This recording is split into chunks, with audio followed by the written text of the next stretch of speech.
Hello, my name is Rob, And I'm Rob. and welcome to Impossible Mission. What's going on? Why? Whoa! I'm an American quiz show host. 'Cause I said in a previous episode, you kind of get a bit bored of saying it the same way every time, so I'm experimenting. This is my experimental phase of introducing stuff. I'm just waiting for your action voiceover, man. 80s action movie voiceover. I'd have to re-acclimatise myself with the action trailer voice, man. I don't know whether I could say Inner World is a YouTube show with two Robs. Its name. Okay, I probably could do that. I've just got to get the right deepness of voice to it. I feel sorry for that guy though. He must be out of work now. He used to have so much work, and now he's got nothing. See, we've talked about that. We've talked about him, and now I've got him in my head, and I've actually got the voiceover for the trailer.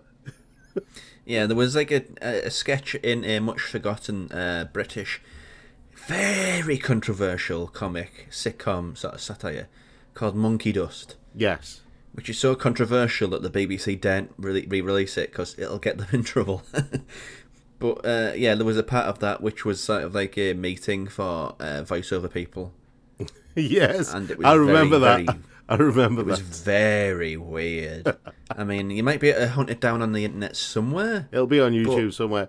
It might be on YouTube. If I can find Attention Scum on YouTube, you can find Monkey Dust on YouTube. Yeah. Also, it's not for the easily offended, Monkey Dust.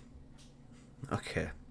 Yeah. Right, so we're talking about video games. I mean, Impossible Mission is a video game product, show, content, in which we talk about video games in a manner which might upset people, because it's impossible to talk about video games without making somebody make angry comments on the internet, calling you an idiot, and you don't know what you're talking about, and then somehow it ends up being racist and anti-Semitic. Yeah.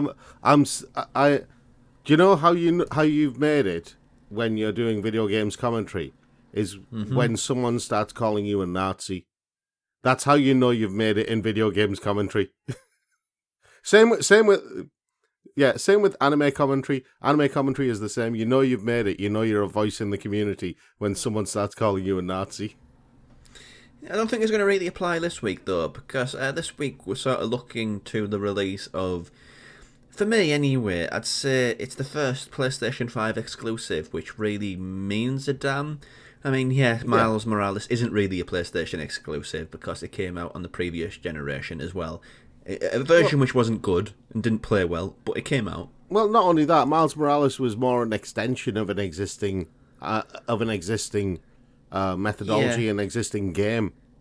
It was basically the Blood and Wine, The Witcher Blood and Wine to Marvel Spider-Man. Yeah, exactly. So it's like very good bit of DLC, but DLC nonetheless. Yeah. But Demon Souls, but that's kind of a niche thing. This game, what we're going to be talking around today, is also a niche thing, but it's more within our niche. Well, the thing is, Demon Souls was a remake of the original Demon Souls, and so this is, I think, Returnal is the first true dyed-in-the-wool original concept for the PlayStation 5. Oh yeah, pure blood exclusive. Yeah. Pure blood original game. Yeah. Not a sequel, not a remake, not a reboot, nothing like that. Completely fresh, completely new. Yeah. And we could do an episode, honestly, about that, about new IPs, because they're kind of not really all that common anymore. They're kind of reserved for failed experiments, not big sort of scale, very high production value games like Returnal is. The whole reboot thing is the fallback position because no one really wants to take the risk of doing an original IP just in case it fails. Because we've seen so many new IPs, so many new potential games just, falling at the starting line. So, but we're not talking about that. That is a topic that we can talk about in a later date. We'll make a mental note of that. Yeah.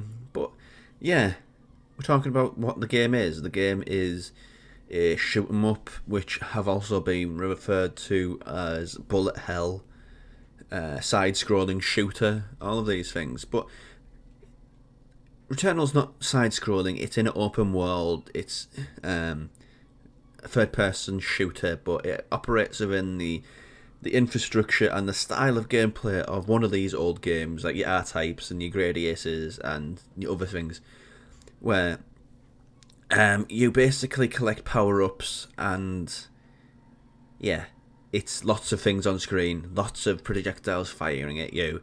And it also manages to implement a roguelite. So every time you die, it changes. Yeah.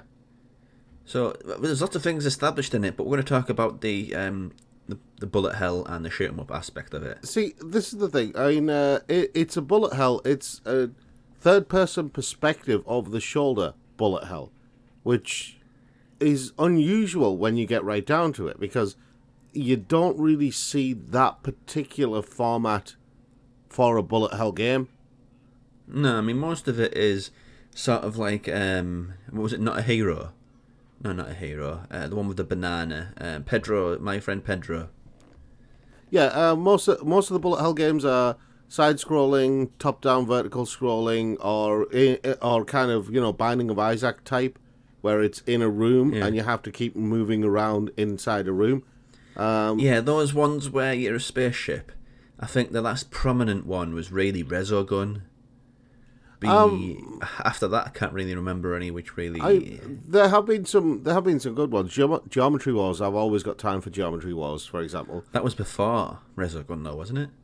Geometry Wars was on the PS3, I think. Yeah, so it was before Resogun, because PS4 launch title Resogun. Yeah. But I mean, you do get a lot of the Japanese ones. Just going back in time, I mean, a lot of what you see in bullet hell games and in shoot 'em up games, and even in Returnal to a degree, they're all kind of the whole idea of a shoot 'em up or bullet hell, whatever you want to call it, shmup is what we used to call them. But they're all basically the same concept idea that was from like ages and ages ago. Because when you get right down to it, Asteroids, Defender, Space Invaders, and Galaga. Every single shoot 'em up and bullet hell game that you can think of, everything harks back to, one of those four games, or a combination of those four. Those four, basically, the games which the video game industry is built off the back of. Yeah. Because the success of those four on the arcade scene. Yeah. I mean, Asteroids basically allowed this industry to flourish. Asteroids and Space Invaders is legendary. Galaga, okay, it got mentioned in the Avengers movie, but however, how many people have actually played Galaga?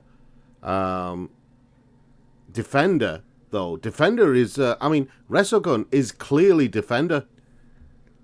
Yeah, but with particle effects. Yeah, it's clearly Defender with particle effects. And then Asteroids, one of the hardest games ever made once you get to a certain point. And if you don't remember it, it's the one where you basically have a tiny little triangle. Push, tiny little triangle that turns around. Lots of asteroids sort of come in and crush you. You have to smush you good. You have to shoot them to pieces, but you've got to keep avoiding the asteroids and moving around. And it. Yeah, I mean, looking at it from the modern end of this perspective, I think the one company which has really worked well with them has been Housemarque. Yeah. I've played most of the who are doing Returnal, and it's Housemarque as well. Yeah. Housemarque. I've heard lots of people call them Housemarque, and clearly those people don't know how to read. It's Housemarque. Yeah, I mean, if it was Housemarque, it would be two E's on the end. Yeah. It kind of bugs me. It's a pet peeve, and I know it's petty, and I know it's I could go one better. Right? Go on then. For years, I was absolutely convinced that the word Marquise, Quis, as in Marquis de Sade. No, Marquise. It's pronounced Marquise. Right? Okay. And I was convinced it was pronounced Marquis, but Marquis is, the big tent in the field where you have all the events. Yeah. So the Marquis de Sade is a very different. It's a really perverted tent at Glastonbury, which probably exists. Let's be fair. Well, when Glastonbury gets back up. But anyway, yeah, Housemarque. Yes. I've played most of the stuff that they've done. Next Machina, Alienation. There was that other one, Matterfall. Yeah. I was surprised at how many games of theirs I've actually played, and the thing which I've really enjoyed about those is the fluidity of combat, and they have this really simple design to them, which honestly the reason why they appeal to me is because essentially they are pure gaming. Yeah. They are the idea of here is a game, and historically those were about sort of getting the high score, doing better than the last time, another run, it only takes 10 minutes, I'll have another go, I cocked that up, I'll have another go, Yeah. go. The Housemarque games capture that essence of games where they weren't about story, they were just pure gameplay, the slickest, smoothest, most fun gameplay Yeah. imaginable, really. I mean, Next Machina, the most recent one before Returnal, the last one before Returnal, Housemarque. It was one of those games where I said, I'll go on it for 5 minutes. 3.5 hours later, how did that happen? Yeah. So it's the old style of gaming, which I think it's one of these things for me. I don't know who said it. I mean, many people have said it. If you don't know your history, you don't know where you're coming from, and you don't know where you're going to. And I think that's true of entertainment as well. That was me who said that. Yeah, but you probably stole it. But yeah, I mean, if video games are the same, they kind of forget the roots. There's a thing going on in movie Twitter recently, how there was a movie director who did a green... What was that movie called? About the thugs in London? Green Mile or something? No, Green Mile was the Tom Hanks one with set in Death Row. You're on about Green Street or something. Yeah, Green Street. Yeah, the woman who directed Green Street 3 says she doesn't watch any movies after 1978 because before 1978 they're all horribly dated. But you got to understand movies, you got to understand video games because that's how you move forward. Yeah. And bullet hell games from Housemarque have that historical eye looking at the originators, but also it's so slick and well balanced and perfect on a gameplay level. Yeah. One of the most challenging bullet hell games or shoot 'em ups that I ever played when I was a kid, and even now with all playing games as long as I have, I still think R-Type is one of the greatest shoot 'em ups to ever be made. Yes, I know. There's a lot of them, though. There are a lot. There's 1942 and 1943. There's Dodonpachi, Resurrection. There's Resogun, as we've said. There's Ikaruga, which is an amazing game. There's the Gradius franchise. There are so many kind of spaceship-based shoot-em-ups. Vertically scrolling, side-scrolling, whatever. There was one on the Master System that I had, and I can never remember the name of it. Usually, these games went from left to right. Yeah. Or right to left. There's language differences which dictate why that is. Yeah. But this one on the Master System, I can't remember who did it, but it went from bottom of the screen to top of the screen. And that's not very common. Well, no. Types. Vertically scrolling ones are bottom of the screen and top of the screen, going upwards, yeah? Yeah, I remember some on I think Desert Strike also had that, which is like essentially the same sort of game, but it was set within sort of the Vietnam. Desert Strike. I'm pretty sure Desert Strike was isometric helicopter game, wasn't it? No, it was from up. You went from the bottom of the screen to the top of the screen, and was it? Maybe I'm thinking of a different game, but I'm sure there was an isometric helicopter war-based game called something Strike. Oh yeah, I mean it's one of those easy hits, isn't it? Yeah. But there were a variation of the whole shoot 'em up genre, which kind of branched out into loads of different things. Because you had games like Space Harrier. Right. Can't remember that. The name sounds familiar. But Space Harrier is basically you have like a rocket pack type thing and a laser gun, and you're basically see the back of the character, and he moves around the screen like that, and you keep shooting all of the aliens who come in waves. which then led Yeah, I mean, to, that led to Afterburner. You know, yeah. the flight sim type thing, but that was a clear shoot 'em up. And that's It when going in an opposite direction. Games like Space Harrier also led to things like Contra. Yeah. And things like Contra and Space Harrier paved the way, basically, for games like Doom. Yeah. And that's the thing. And one of the clearest kind of representations of that were when you started getting games like Operation Wolf. Well, Wolfenstein, it led to Wolfenstein. But Well, all these things, there's like a very tic-tac-toe sort of one thing led to another thing, inspired another thing, which became another thing. But that's what I mean. Operation Wolf was, you basically had like an Uzi at the arcade cabinet. And Yeah, I you remember basically, and it was all side-scrolling, on rails type thing. You know that Rambo game that got made not long ago, where it was an on-rails shooter type thing? It's a bit like and you that. were like the only person who liked it. It was so badly wailed on, that one. It was so badly well done, and yes, I have a soft spot for on-rail shooters.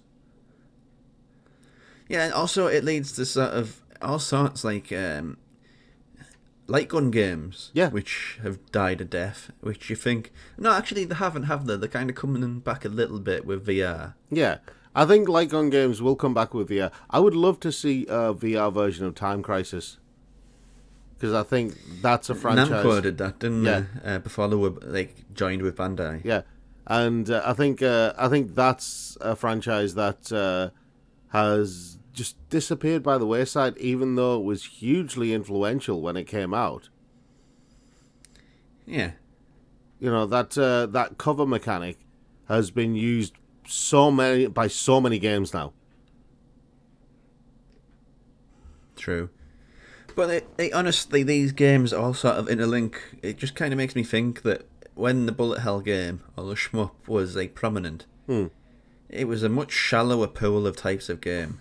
Oh God, yeah. I mean, when the shoot 'em ups all started, and like I said, if you go back to the very beginning when you only had even Gallagher is a latecomer. Originally you only had things like Space Invaders, Asteroids, and Defender, and that was literally it.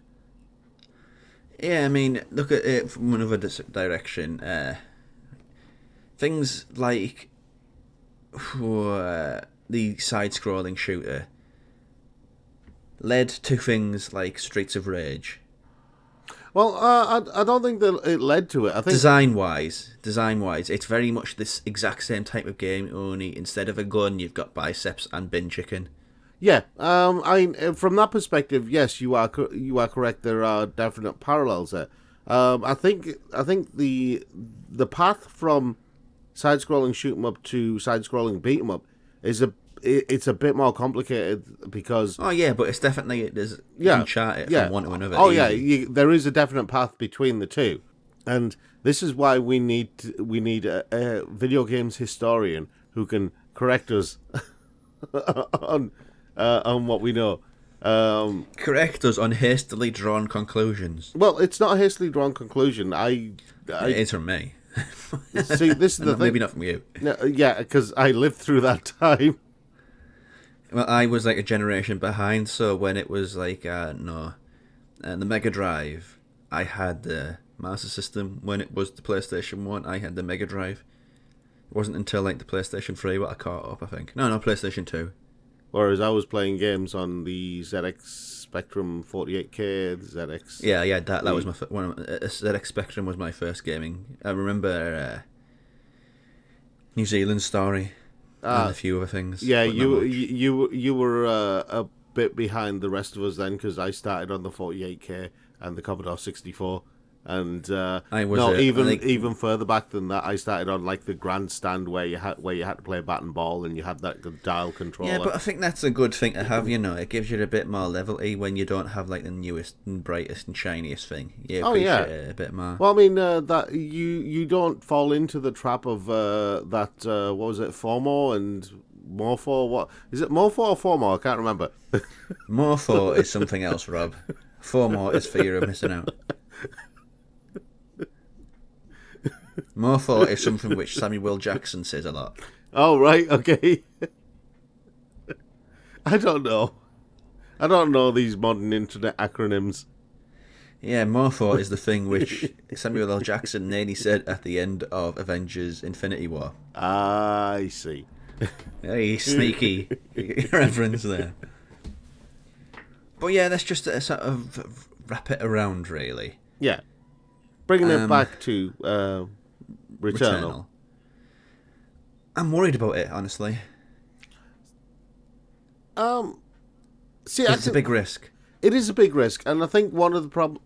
See, from all of the footage I've seen of Returnal, and and the way it looks like it plays, one of the things that I am concerned about with the game. See, it's not the first time someone's done a third-person bullet hell game. I think Toho did one as well, and I'm pretty sure there have been at least one other one from Japan where it's a third-person bullet hell game. Yeah, but the budget and scale of this is completely incomparable to that. Yeah, and that's why I'm a bit concerned about the mechanics of it. See, one of the things that I noticed, because I think with the Toho one, I can't remember whether it was Gensel Wanderer or one of the others, I can't remember the game. So if you know the title of which Toho game I'm talking about, let me know in the comments. But one of the things I noticed about it was that it was more of a kind of one-on-one battle, bullet hell. You were taking on other characters from the Toho franchise. Yeah. And so it was basically a boss rush type game, or kind of a bullet hell beat 'em up combination type thing, right? And that was fine as far as it went, but it suddenly struck me that one of the things that is a common thing with all of these bullet hell games is pattern recognition, right? People basically know what waves are coming, when they're coming, everything like that. So you can basically plan your attacks, everything. Yep. You know what's going to happen. Yeah. You know what's going to happen when the boss is going to appear, everything like that. And if Returnal is playing in that sort of way, then it becomes a very, very... especially for a game as high budget as it is, and as polished as it is, it becomes a very static experience. A very... not static. A very stagnant experience. Do you see what I mean? I don't think it'd have... If you're basically having the same attack patterns over and over again because it's modelled on a bullet hell or a shoot 'em Well, up. no, every enemy has different systems, and the placement of the enemies changes every single time. If that's the case, then great. But if that's not the case... No, that is the case. They've actually came out and did that in gameplay demonstrations. Right, then that's fine. Because what I'd love to have with Returnal is just basically... when you were playing The Witcher or any other third-person perspective RPG, and you go around the wilderness, and sometimes you'll go through, you'll go take a particular path, and it'll be totally fine. There won't be any monsters or anything to fight. Yeah, but other times there'll be stuff to fight. It'll be seemingly at random. Okay, there is code in there that determines whether you're going to encounter anything or not. But in general, it looks like it's random, and that's what I want from Returnal, so that you are on the edge of your toes. Yeah, I don't mean success sort of as a game. I've got no objections with the trust I have in Housemarque, given how they've evolved as a company and how they've improved exponentially game after game after game. I have absolute faith in their ability to pull this off. The story aspect, well, we'll see. But the pure gameplay aspect, I have absolutely no qualms with it. My worry is that PlayStation have kind of, as much as I love them and as much as I'm on board with them, they've kind of made the pool a bit more... less diverse. Yeah. And they've done a bit of cleansing on the diversity of video games, so their stuff for the past few years has largely been third-person action-adventure with RPG elements, and this is the first thing in a while which is diverted from this sort of model. I think Ratchet and Clank is essentially the same game. Yeah. It's the same game as Returnal. The only thing that's different is Returnal is presented as a sci-fi horror, and Ratchet and Clank is presented as a very friendly Pixar anthropomorphic alien game.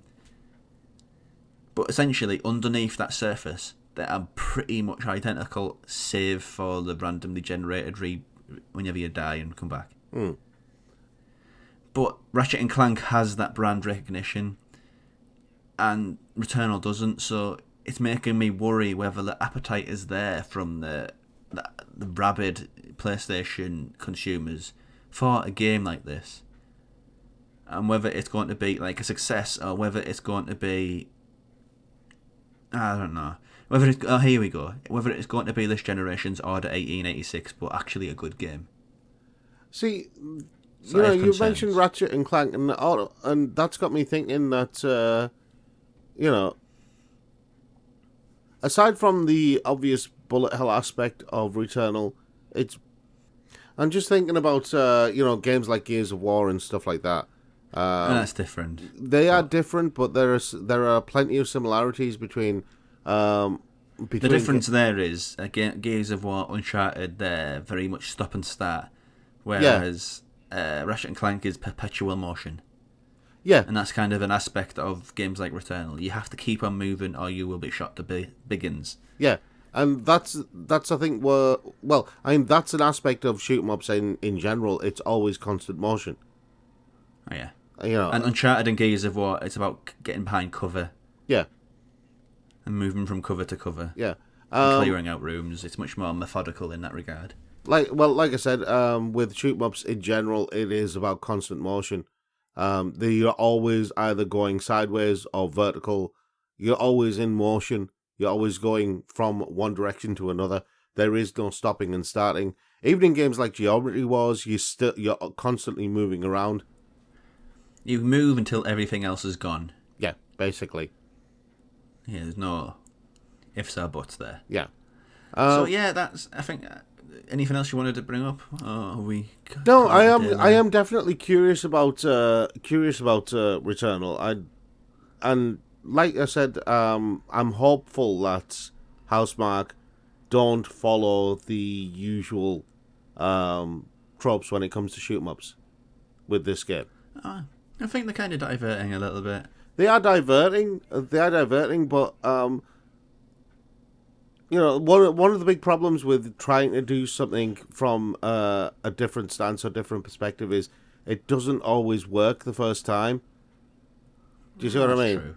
And even though there have been other third-person perspective bullet hells, they've been very simplistic in their approach. Like I said, the Toho one was more of a 1v1 beat-em-up type game, just using bullet hell mechanics. Oh no, but this is like one of the first-party exclusive games from Sony. It affords it a little bit more scope, a little bit more. Yeah, it's got more of a budget behind it, and yeah, I understand that. And those games are kind of like very low budget from Japanese independent companies, which is incomparable, really. Well, it's not that they're incomparable. What I'm saying is that they're a lot more simplistic. I'm including advertising budget as well. I'm not even talking about that. What I'm saying is that they're a lot more simplistic in their approach, and the more you add different things to a particular formula, the more chance there is for things to go wrong. And that's all I'm saying, is that I'm worried that by making it such a big spectacle type game, right, that something isn't going to work as they maybe hoped or imagined it would. Do you see what I mean? I'm excited to play it. I'm excited to play it. I don't want to leave this on like a bum note, but yeah. I'm a terminal shoot 'em up fan. I have shoot 'em ups on my phone that I play regularly. Yeah. And there's some great shoot 'em ups on mobile devices. There's some great shoot 'em ups on mobile devices that you can get. But so we're going to call that it for this edition of Impossible Mission. You can get us on podcast providers. I'll put the link down in the YouTube video below. If you like the video, then give us a thumbs up or a bell. And if you want to see more videos like this, then please support us on Patreon. The details are in the description. That's all from Impossible Mission for this week. Join us every other Thursday for more video game chit-chat. Until next time, thanks for watching.